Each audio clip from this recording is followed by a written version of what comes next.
Hey everybody. I just wanted to share something with you today. It's kind of like a aftermath thing after yesterday's events. Um,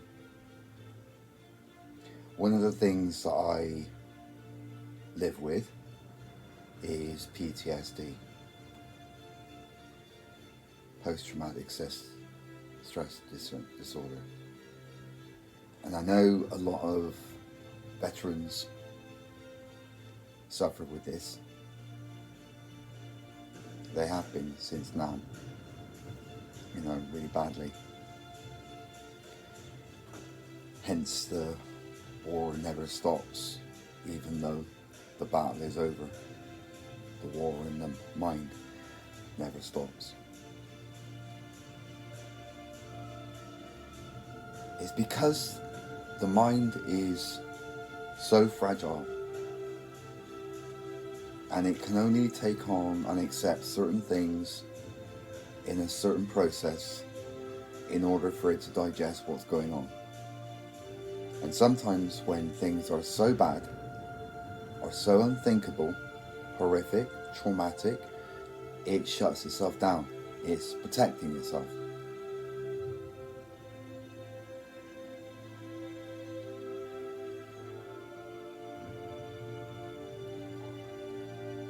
People and young people suffer from post-traumatic stress syndrome disorder, and a lot of people who work in the services, who like police and firemen and ambulance people and paramedics and even care workers, we all witness so many things in our service to the community, and we all kind of make the thing that, okay, it's just part of the job, it's what you go through, and yeah, that's fine. It's what we're all trained for. It's what we all do. But sometimes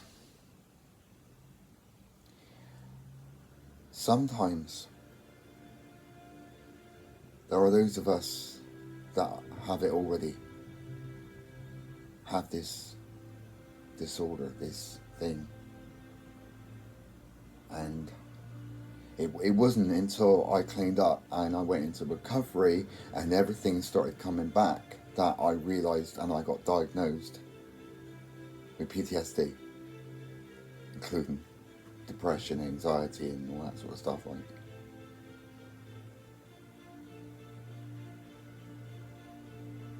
And part of what I'm writing about and what I have written about is my past coming back.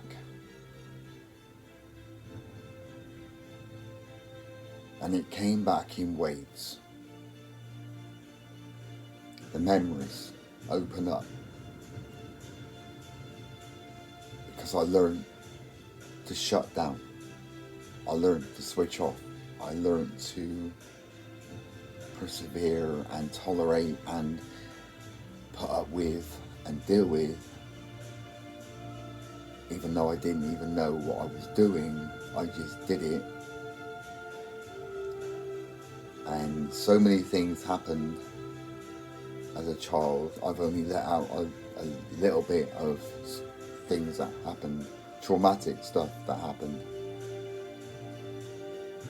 And I've told you all about it in the book, but I never put down how it felt, what I went through, what it did to me, and how I've had to be in counselling or therapy every day, every year, for 21 years.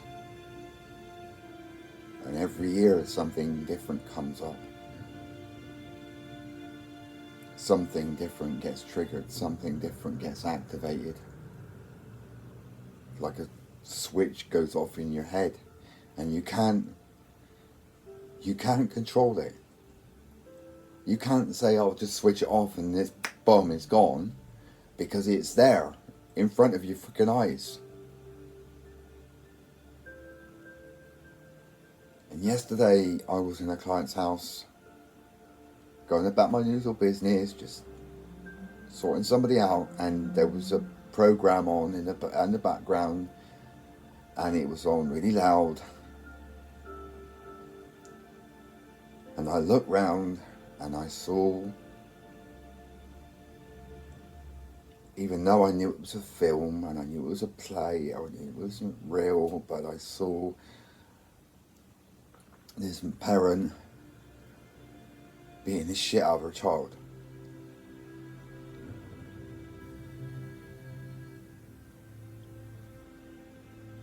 And blaming him for everything. Why didn't you do this? Why didn't you do that? Your fault. All the usual. And it's like the child's trying to defend itself, and no, I didn't. No, I didn't mean, I didn't. And it triggered something in my head. It reminded me of something. Something woke up in my head. And I was back there to a particular time when I was a child and I fucked up. And I took the brunt of it.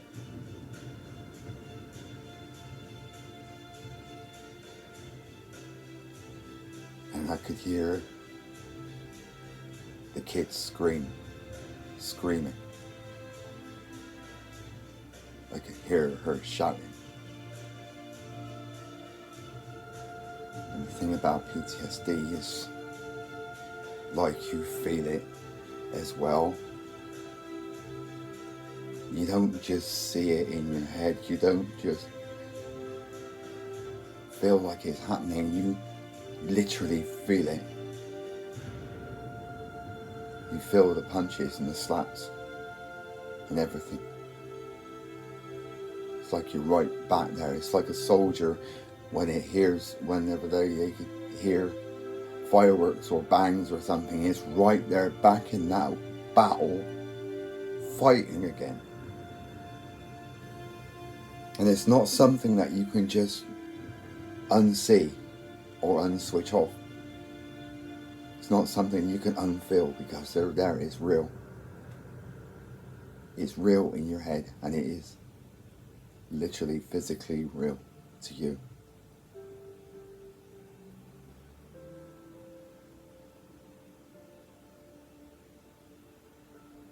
And I had to stop, and I had to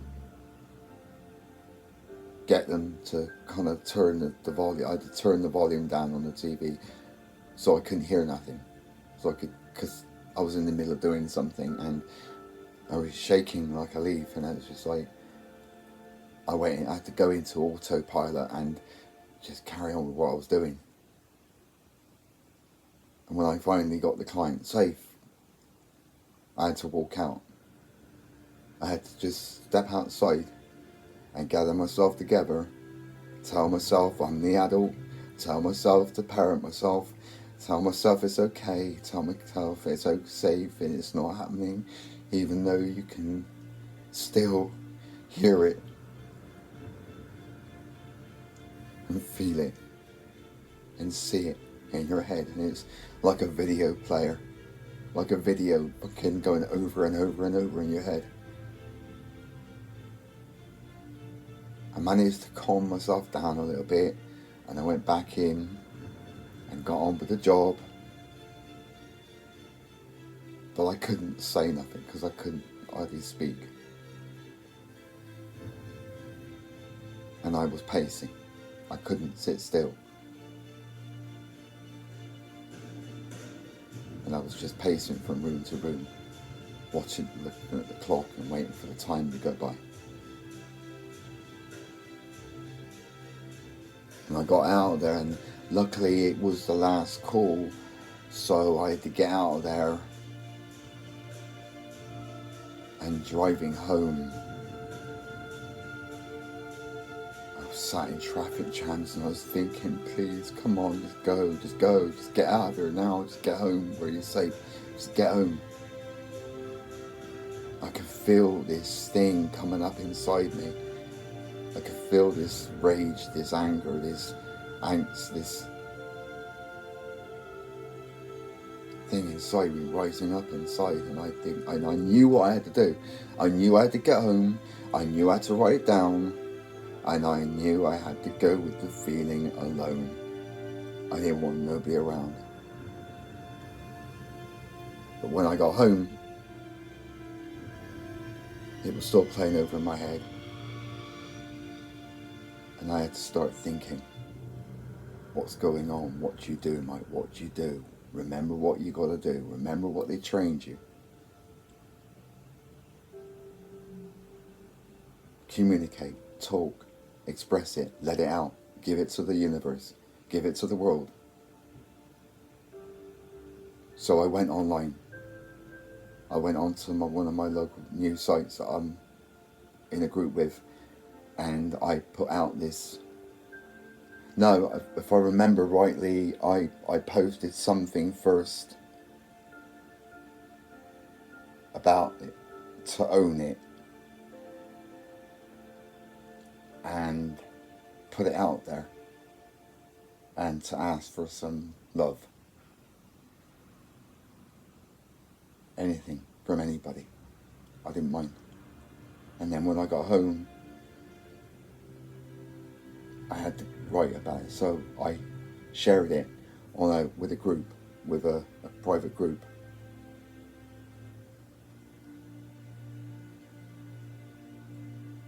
And as I was sharing it, people were responding.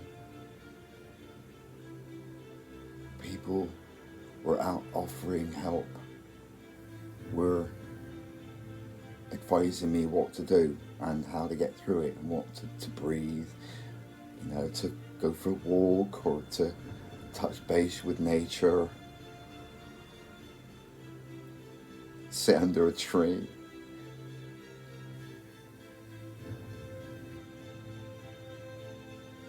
And I was so grateful.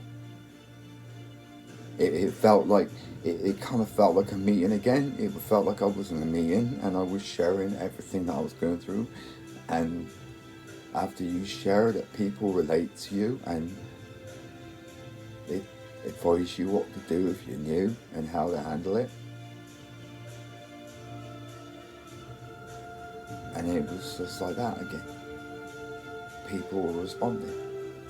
People were coming in on the side and sending me love and advice and help and support and care and everything.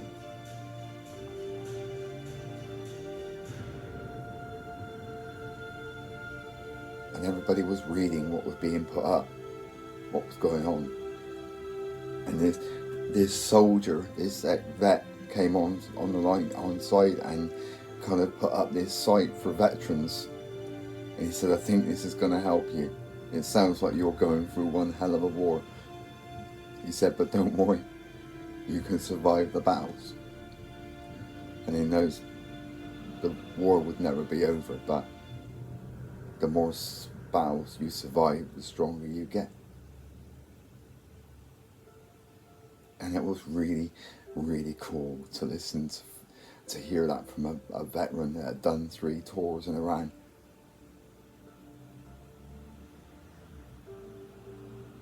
And the more I shared, the more I spoke about what I was going through. He was relating, weirdly enough, that what I was experiencing, he was relating to. He understood it.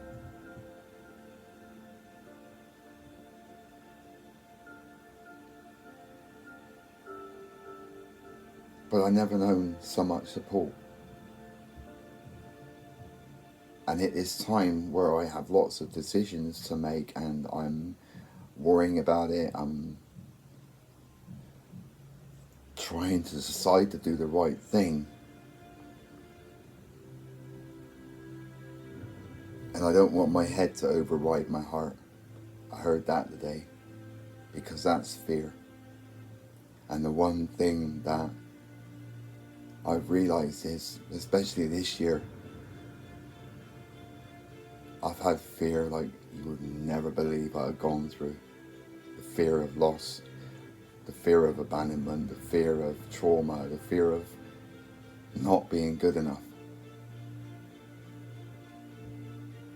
not being worth it, not worthy.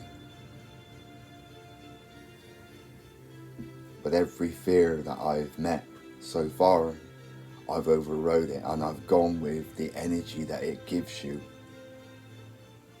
to keep fighting, to keep pushing forward.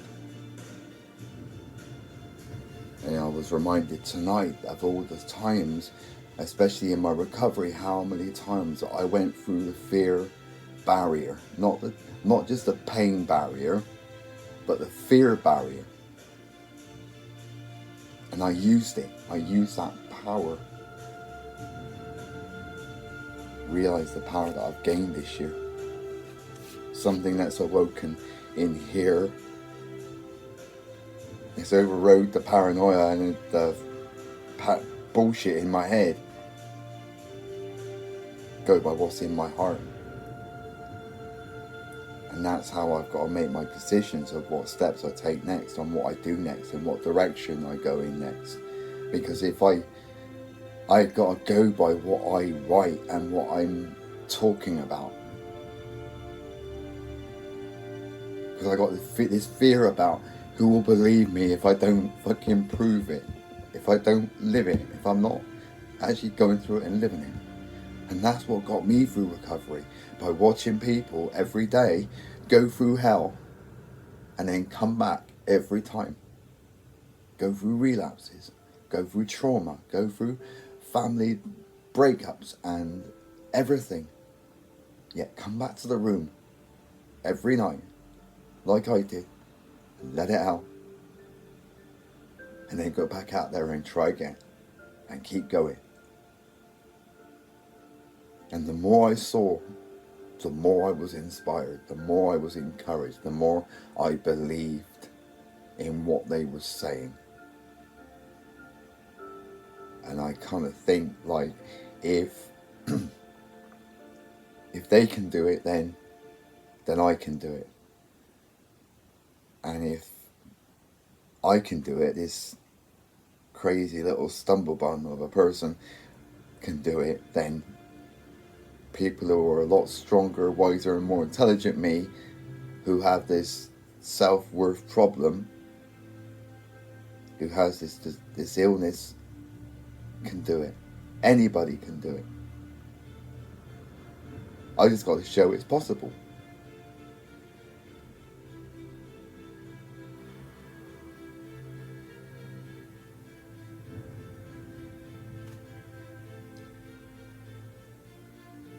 That's all I'm trying to do, is show to the world that I know what I'm talking about.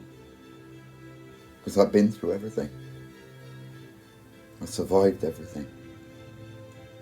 And if I can share what I've survived and what I've been through, then maybe I can save someone's life or change someone's direction. Maybe give somebody hope, a way out, a good way out, positively. I haven't got an X Factor stage behind me to promote me. I haven't got this big publication company to promote my book and everything. I'm just me sat in this little room on my laptop, on my computer, on my phone, with all these books and folders full of so much stories and everything. And I'm fighting to get all that out into the world. And hopefully, touch wood, I've got enough interest in me that's going to help me. But even if I don't, even if it doesn't pan out, I'm still going to freaking try. I'm still going to do it. I have to change everything. Everything has to change this year and start the new year anew. And follow my heart, not my head. It's a hell of a risk. But hey, if you don't take notice of anybody that doesn't take risks, then if you take notice of people that take risks, if they can do it, you can do it. Anything's possible. I think about what I'm trying to achieve and what I'm trying to do, and it's my head's kind of telling me it's impossible and just go back to work and do what everybody's telling you to do and just forget about it all. And because if it was going to happen, it wouldn't happen, and it would have happened by now, and you're not worth it. But I'm thinking, fuck it. I went online asking for help in sharing and putting my pain out there, and people came back to me and talked to me and related to me. I didn't feel alone. I've talked a lot in this group, and I've helped a lot of people in this group by relating to what they were going through. And the one time that I needed help, they were there.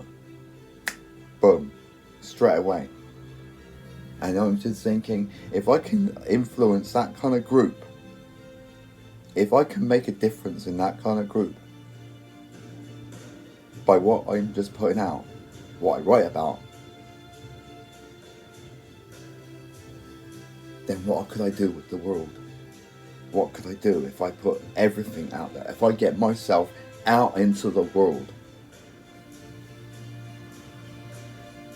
use myself. And I don't care about using myself as an example. I don't care if I have to go through hell, as long as I can go through it and get through it and move on and make something of my life.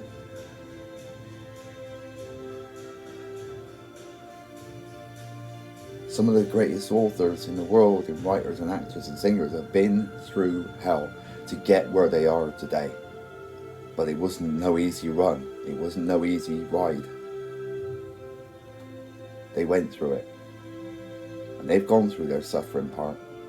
They had something to say. They used their gift. They used their skill. And they put it out into the world. And somehow it worked. And if little old me can do it from my little room, like some I know that have already done it that are famous,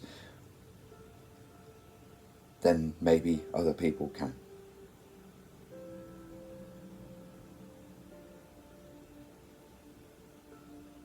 Because what you've lived in your life means something. What you've gone through in your life means something.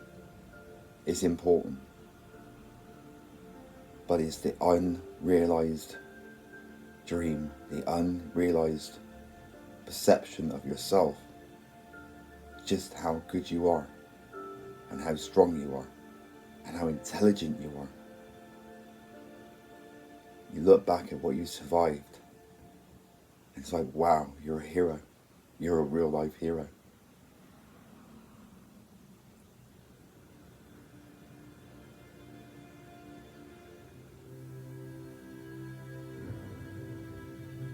I just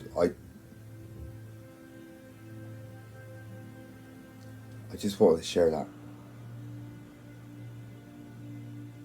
I know I've fucked up a few times.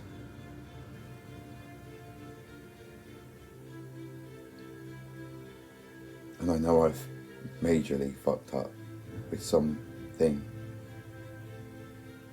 amazing this year. But I learned a lot from it. And I know it's going to stay in my head for the rest of my life, but my perception of it is changed because it brought out something in me that I didn't know existed, even though that I'm still carrying all these feelings and emotions that were new to me. But that's okay, because I learned from it. I learned something. It was meant to happen. That person was meant to be put in my life for a reason, because it pushed me beyond my limits and pushed me hard to get my book out. And I did it. Oh my God, did I do it? So I owe her that one. Changed my life. And then what followed was even more amazing. Now I'm on the cusp of change, and I've got everything in place that I need, and I just need to take a couple of essential steps and go through a few processes to make it happen.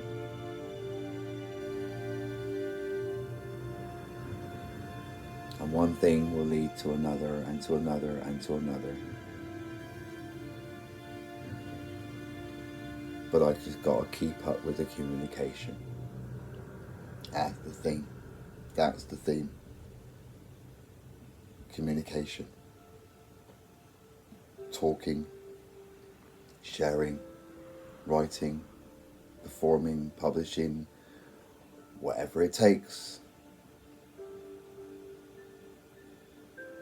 People will only relate to and listen to what's real.